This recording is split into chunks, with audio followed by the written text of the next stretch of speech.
Hello there, Giancarlo here, and welcome to Beyond the Talent, a brief slice of time where an alumni, such as myself, gets to know a little bit more about the talent of incredible IED alumni all around the world. Today, I'm here with Davide Monteleone, a former photography student and an actual storyteller, researcher, visual strategist, environmental advocate, and of course, photographer. How are you today, Davide? Hi, Giancarlo. I'm very good, thank you. And thank you for the long presentation. A lot of titles for doing one thing. Images. I mean, but they are, there's a lot of spins to what can you convey through what you do. So I think they all deserve to be named. Yeah, thanks. So Davide, our aim with these talks is to search for insights and inspiration for that young minds can use to pursue their future careers. And that's why together we're going through some key things that could be relevant for the future of your students all around the world. But first, visual strategist. What's the meaning behind this term, and how does it differ from a role of a creative director or eye director? I think there's technically no difference. It's just a different word that within the time evolved, I don't know, from photographer to visual storytellers. It's just, I think, like nowadays, the media that we have available are much more. As I say, in the last 10 years, definitely to my students, but also to myself, I'm not selling images anymore. I'm actually selling ideas and way of thinking. That's an interesting perspective. So in your opinion, in your 10 years of experience, actually, I think it's a bit more than that, but in your experience, it's a bit more than that. But in your opinion, what makes great visual storytelling? I think like everything else, it's like nice ideas and a way to convey that idea. In this case, a specific case for my profession is about images. It's with images. Are the ideas and like the point of view and the decision of who you're gonna target with your storytelling. So who is your audience?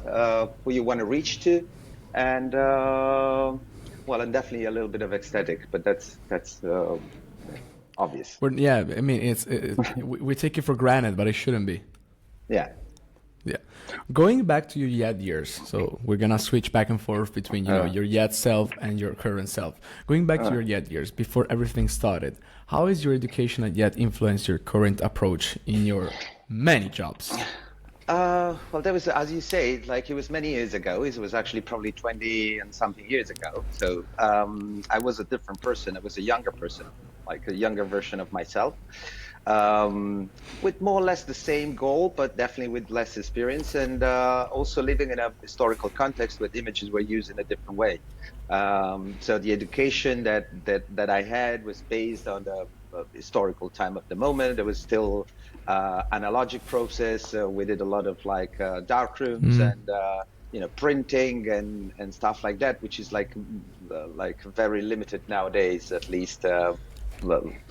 I would say it's like probably 10%, if not less, of my production. But so the context was different, but I think the basis was more or less the same. So despite the technical aspect of the education, there is I think like every school, every form of education, you want to meet with nice teacher that give you like a wide perspective of what you can do.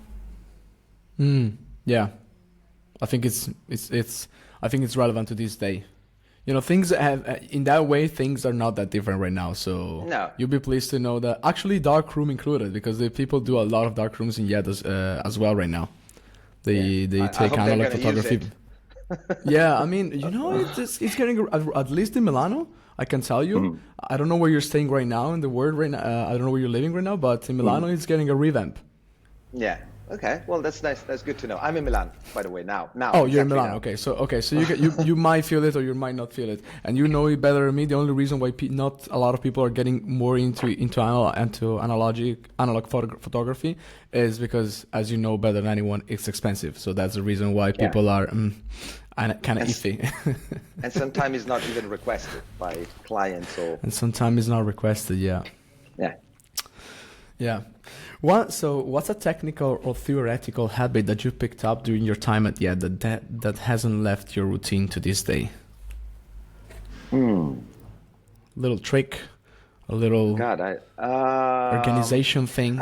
I think yeah, it's about the planning. So because you do like different kind of courses, even something that maybe you will not do in the future, like for example, but we did a lot of still life of products, which I rarely use in my profession nowadays. But that teach you also that you have to plan things in advance. So you have to know what sort of tools you were going to use, like even like tools that maybe they're not part of the profession themselves, like the accessorize, let's say.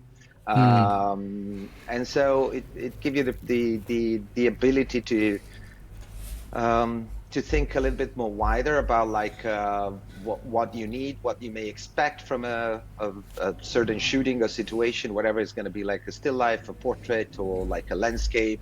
So the ability to plan in advance, I think it's like it's a It sort goes of back. routine, if you want. That yeah, it goes back. I think it's also a matter of personality. Not everyone works in the same way, but Oh yeah, yes, for sure, for sure. yeah.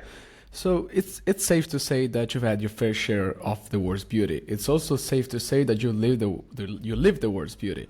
What are the main differences in the creative approach that you've seen across places like Moscow, London, Bologna, or Seattle I don't and know. I Milan? don't think. Well, I guess that's something embedded in the cultural environment, but at the end, like the creative process is something that it comes from one mind.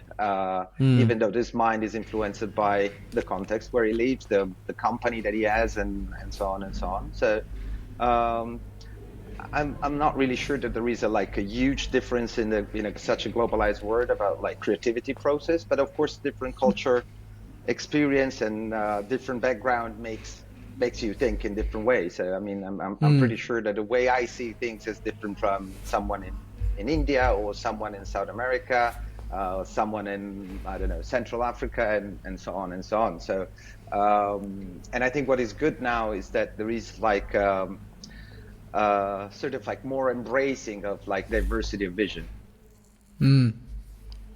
compared to when I Because we're so started. connected. Because we're so connected, because we're more aware of like, different contexts and different culture have different vision, and so we have to learn from them. Yeah. What are some major changes that you've noticed in your work field since you started? Well, except the technical development or in general. I mean, in general, something that's just like, hey, I have to reinvent the way I'm working because uh, people want this, or I have to reinvent the way I'm talking or expressing yeah. what I'm Well, I expressing.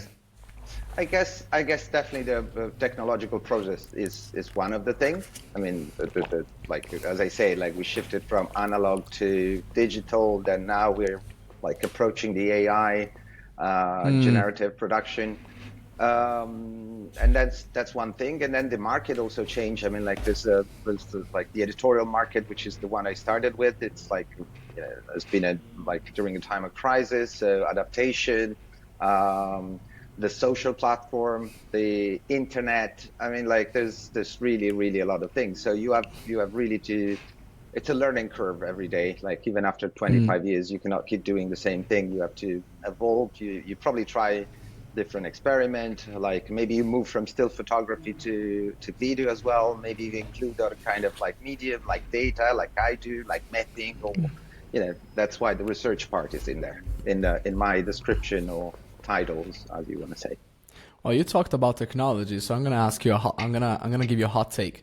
So usually we ask here at Beyond the Talent, we ask Team Mac or Team PC, which is the Hmm. first question. Are you Team Mac or Team PC? Mac. Team Mac. Okay, we Yeah. still have to find one person that is a Team PC. So for now, it's like Hmm. 5-0 for the Mac. Yeah. Six Well. if you count me. Yeah. No. No. But in your case, I'd like to add one layer. I'd like to add, are you Team Sony or Team Canon? I know the answer probably will be Sony because you're a non-brand ambassador, but Yeah. why it may be preferable in your work field to use a Um. Sony? I think Sony in the past 5 years made a lot of progress, like in quality, like with the camera that they produce. I mean, they have a pretty high quality sensor camera. They have they're small cameras. They're very fast. it's just preferable for all those reasons. And plus, as you said, I'm an ambassador of Sony, so definitely I You're an cannot. ambassador, so I kind of have to say this. Yeah, no. But I'm an ambassador because I'm convinced about the quality of the product. So that's Makes definitely the sense. thing. I don't only use Canon though. Sorry, Sony. I use like other cameras. I use Phase One. I use other things. I still use Oh, analog use a phase sometimes. one. Wow. Yeah, Is that sure. the 80K one? 80K dollars one? Well, it's a little bit older The than that. I mean, it's cheaper, but like when I bought it, I think it was like 30,000, like 10 years I ago. was wondering if you use a Hasselblad as well in your work field. No, I use a camera which is called Alpha. It's a Swiss technical camera. So it's one which has the shift. It's like a mini field camera. Ooh. Ooh, if I knew about it, I would have loved to see it from your collection. I've never. You No, can it's easily find it. photo It's Alpha camera. It's you Alpha search on camera. internet. Okay, I'll search Alpha, it. Alpha. Alpa. Yeah. I'll search it afterwards. Okay. So one powerful core memory or photo from your life archive that still resonates with you today.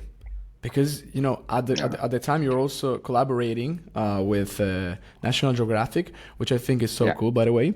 So I wanna believe that you've had so many core memories in your work field. So I wanted to, if you have a story about something about Yeah. one. It's really difficult to choose one. I mean, like really, they are like child. I mean, how do you can have a favorite one? It's Yeah. so it's pretty difficult. I have many What's memories, the but like what's the youngest child, the freshest child? um, I was yesterday I was in Germany, but like yeah, I still didn't board. So, so He still um, didn't. You say I, sorry? He still? uh, I still didn't develop the photo. I mean, still didn't see the Oh. photo, so I don't know. I cannot really say. I was in Indonesia last month. I was working I'm working on a large project about critical minerals and Hmm.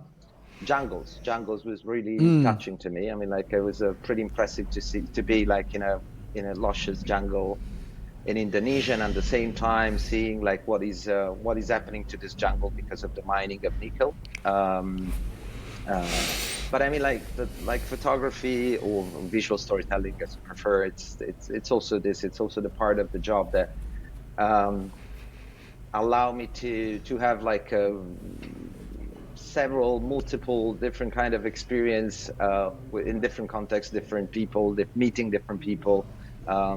That's the beauty of the job. I never get annoyed because I always see something new. Mm. No, for sure. You travel a lot. Uh, I guess less than before, but I think around 120, 140 days a year. Okay. Okay.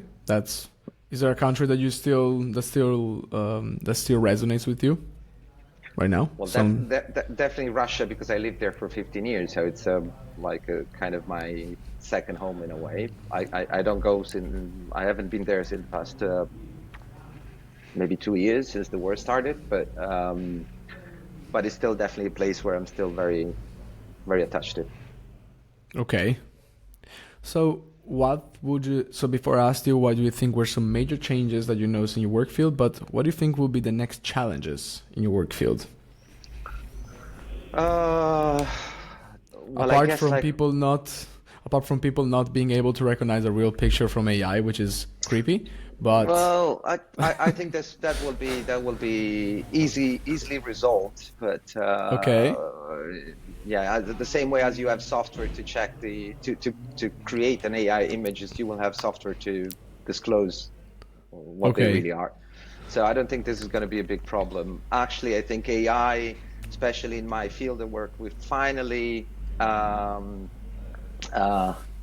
make us aware that photography is not the reality, it's just an interpretation. So probably Hmm. people doing my profession will be released by this responsibility in a way, because the responsibility of trustfulness of an image it doesn't belong to the image itself, it belongs to the other.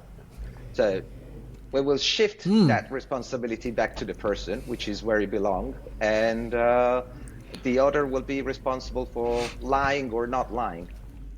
Oh. Okay. I love this perspective. Never thought about it this way. Mm.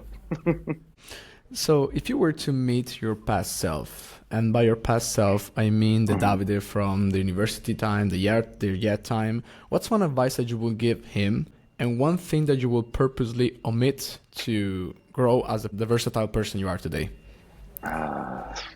One thing you will tell yourself, and one thing you wouldn't tell yourself. Well, I'm really like, it's a very difficult question, like to respond in like 2 seconds, but I suspect that I made a lot of mistake in my profession, like everyone like growing up, starting a profession when he's around 20s and discover himself when he's almost 50. So I maybe will suggest myself to be a little bit more wise in the choice, or a little bit more calm, not to rush too much about, like, obtaining results, but omitting everything else is omitted. I mean, like, just do your work and do your, like, experience your life, enjoy what you're doing, and that's it. Okay. And for ending, because we have to give we need some inspo for students, because some people actually, I've known a lot of people from that actually follow you, so like organically, and they like your work, and some of them I met a girl who's from video design that she inspires to have the same work field the same work path that you had. So what advice would you give to fellow or actual yet students that aspire to follow a path like yours? I guess it's the same advice that I will give to the whole myself. So just try to. I think the main ingredient is curiosity, but curiosity have to be funneled. It's not something that you just like. You may be curious on several things. So I think it takes time, and you have to be focused. You have to listen to yourself about what you're really curious and what is like distracting from. Because we have a lot of information nowadays, so we have a lot of like a distraction. So you can be curious of a million of things, but then at one point you have to funnel all this curiosity into something that it may become your career, or it may just become your hobby. I mean, it doesn't really change too much. There is a possibility of being a creative person doing a different profession, and embracing this profession or this activity as a hobby. There's nothing wrong with it as long as you can do it. So I suspect, try to be curious about what you're really interested in, and then try to discover new things, and be collaborative as well. I think that's another. Actually, this is another big change, big difference between the moment when I started and nowadays. I think in the past, my profession was seen like a very solitary and individual profession, while I think nowadays it's possible to have very interesting collaboration, create collective work, and I think this is a plus, absolutely. And it's much easier to be connected nowadays. So yeah, that keeps you going. Yeah, for sure. Yeah. Absolutely. Davide, thank you so much for your time. As I told you, we kept it easy and short, and this will help a lot of students to help a little bit to find their path, because everything will be connected to you. People will see what you're doing, and thank you so much for your time, and see you around. Thank you so much. Thank you for the chat. Good luck to everyone, and good luck to everyone. Yeah, enjoy. And good luck to you for if you need it. Good luck to you. Yeah, sure. Thank you.